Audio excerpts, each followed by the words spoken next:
Dear students, I, Mr. Vishal Shah, Assistant Professor, Krishna Institute of Pharmacy, Karad, once again welcome you all to this session on the pharmaceutical analysis 1. In this video, we are going to discuss about the how to carry out the minimization of the errors. In previous video, we have covered with the different types of errors like the determinate errors and indeterminate errors. These are the two major errors that are occurring during the analysis. In addition to that, here different errors in the measurement, certain gross errors and other errors are also occurring. But as far as the variation in the results is considered, the determinate errors and indeterminate errors, these are the two different types of errors that are occurring in that particular analysis method. So, if you have not watched my previous videos related to the errors, you can watch my previous videos so that you can understand how to carry out the minimization of errors. So, let's begin with our today's session. Before starting our today's session, we will see what are the learning outcomes of this session, means what you should understand after watching this video, or you should be able to answer the different questions related to this particular video after watching this video. So after this session, students will be able to explain methods that are used for the determination, for the minimization of the determinate errors. Now here, as you see this particular word, what is the meaning of determinate errors?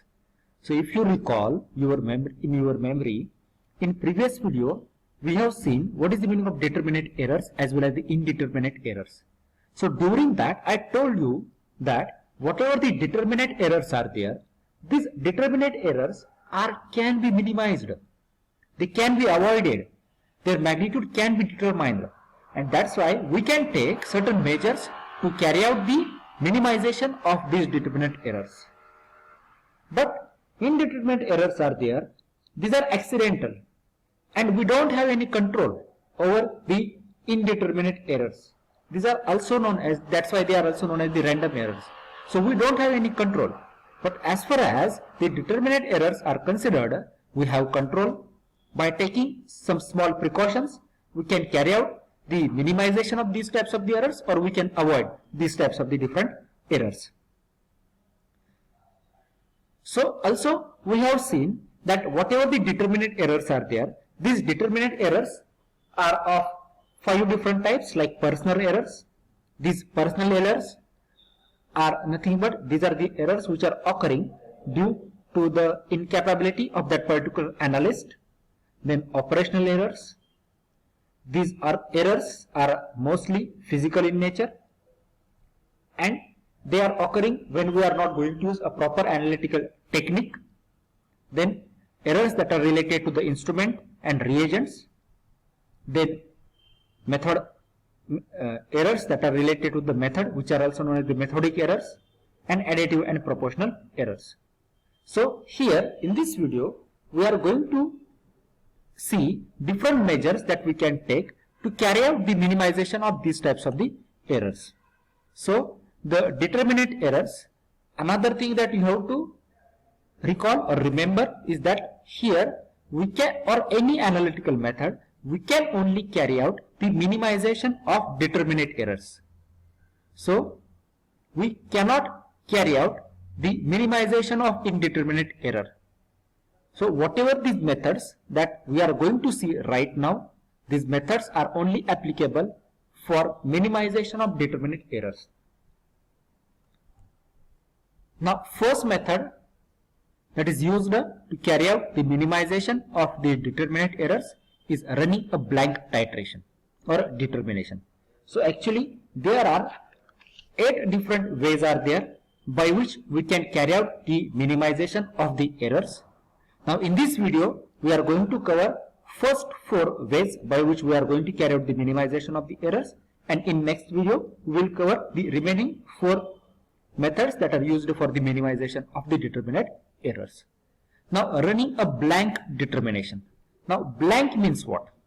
Now suppose if we are going to perform any titration, we are going to carry out or we are going to weigh the particular substance, and by weighing that particular substance, we are going to add certain chemicals. Say for example, in performing the assay of aspirin. Now I think assay word you are hearing this for first time. So what is the meaning of assay? Assay is nothing but the determination of percentage purity. Means suppose if I say a particular aspirin sample is 100% pure, but now if you want to check whether a supplied aspirin is having 100% purity or not, then we have to check whether that particular substance is having 100% purity or not. That is determined with the help of the method that is known as the determination of percentage purity.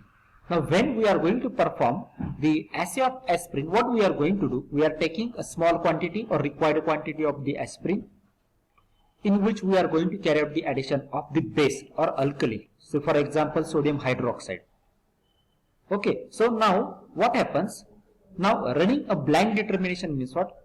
If we omit that aspirin sample from our analysis, and if we perform the analysis in a similar conditions as that of our aspirin is present, then these types of the titrations or determinations are known as the blank determination. Now usually why there is need to carry out the determination of the blank titration or blank determination? There are several reasons are there. Now one of the prominent errors is due to the determination of blank titration or the reading, errors that are arising from the introduction of impurities that are through the reagent and vessels. They can be minimized, they can be removed. So now these reagents and vessels, these are the integral part of our analysis.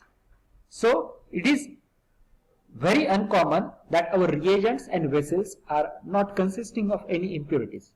So some small amount of impurities is always present in the reagents, and if we want to carry out the minimization of these errors, it is necessary to carry out the blank determination. So due to the determination of blank titration, we are going to reduce the errors that are related to the impurities. Now such a procedure involves going through all the analysis using the same solvent and reagent in the same quantities, but omitting the unknown component or the sample. As I said, as I given you example of assay of aspirin. In assay of aspirin, we are going to perform the blank titration, in which we are going to omit the aspirin sample, but whatever the other reagents are there, that we are going to keep as it is, so that due to this particular phenomenon, whatever the common errors are there, these common errors will be removed, and that's why it is necessary to determine the blank titration. Thus, due to the blank, sample is omitted, otherwise the details of the procedure are followed exactly as far as the possible. Means whatever the rest part of the procedure is there, that will be the same. So this is the one way by which we are going to carry out the minimization of the errors. So just we have to omit the sample and perform that particular titration as it is, and then the difference between these two readings will give us what is the exact amount of aspirin that is required or that is reacted with our base or alkali. So this is about the minimization of error by running a blank determination. Every time we are not going to use the blank determination, it will be applicable only in certain cases. Then next way by which we can carry out the minimization of the errors is calibration of apparatus and application of the correction. So this is the very important. Whatever the apparatus, starting from the weighing balance, even weights, to any instrument, it is necessary to carry out the calibration of that apparatus. Means, for example, suppose a common example just I will tell you. For example, we are going to use the weighing balance. You may familiar with the certain examples. If we want to carry out the determination of weight of that particular person, and if that person determines its weight on the different balances, you will get different amount. Sometimes you will get 60, somewhere you will get 62. So there is a lot of variation as we change that particular balance. So we don't know that which one is accurate. So for any weight, for any weighing balance or for any apparatus, it is necessary to carry out the calibration. So this calibration is a procedure which assures that whatever the readings that are given by that particular apparatus are correct. And if these readings are not correct, then we have to apply these different corrections. All instruments such as burettes, pipettes, weights, measuring flasks, etc. must be properly calibrated, and appropriate corrections must be applied to the original instrument. So means, suppose I am taking 10 ml with the help of the certain pipette. So I have to assure that whatever the 10 ml quantity that is provided by the pipette, it must be exactly equal to 10 ml. It must not be less than, that is the 9.9, or it must not be 10.1.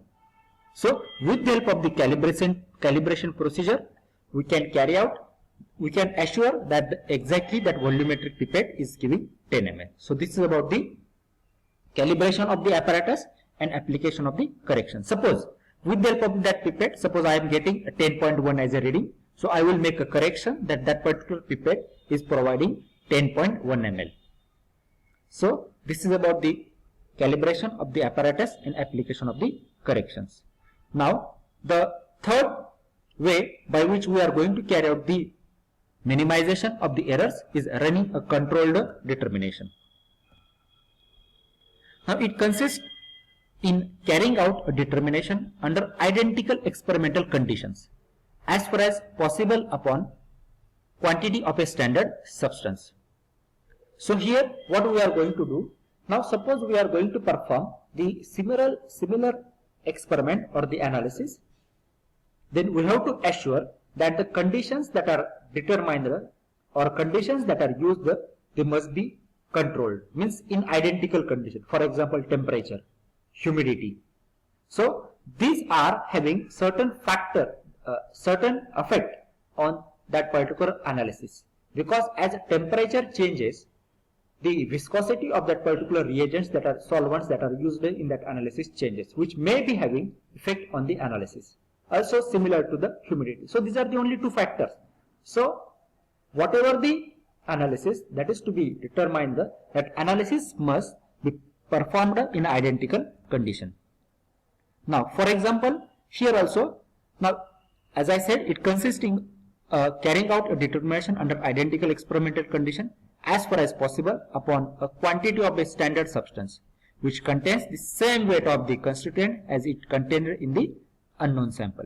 Means standard substance and unknown sample, that will be having the same quantity of the substance.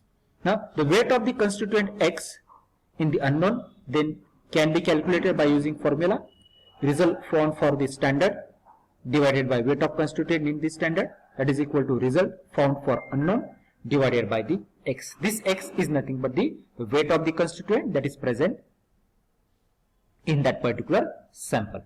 So this is about the running controlled determination.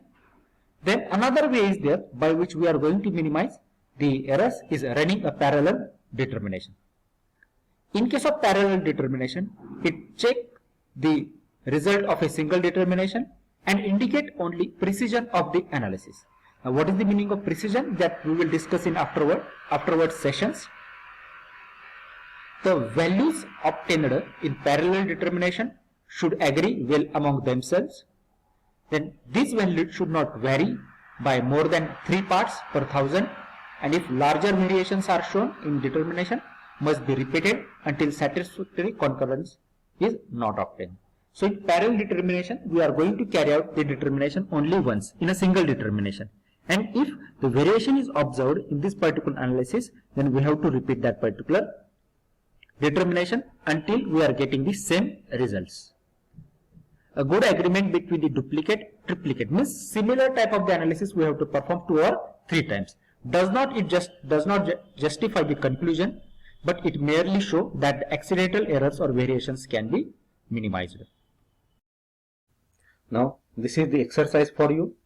You have to answer this, you have to answer this particular question by going to this website www.menti.com.